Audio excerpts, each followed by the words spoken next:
As mentioned earlier, there is a risk of fires and explosions attributed to electrostatic discharges that arise from the machinery or from processes, and it can be managed effectively by selecting the correct equipment and managing the environment, and by the practice of grounding metallic objects and also replacing insulating materials with static dissipative materials.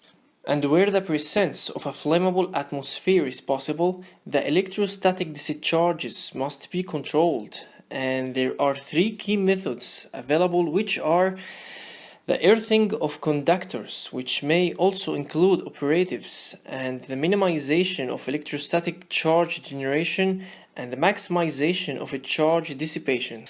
But actually, in some instances, the above measures, either on their own or in a combination, may not be entirely adequate, and they should be then supplemented by appropriate safe system of work and the design features to avoid any discharges. Also, the formal procedures for the safe use and handling, and provide staff training to follow.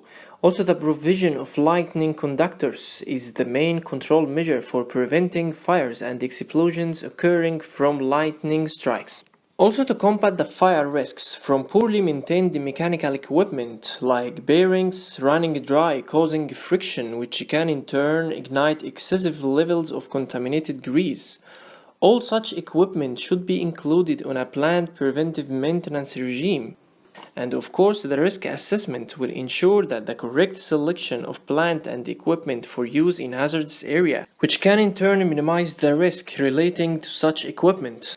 Also, the safe equipment will need to be used by a competent person and included both within an inspection and testing program undertaken by a competent engineers and in a planned preventive maintenance program.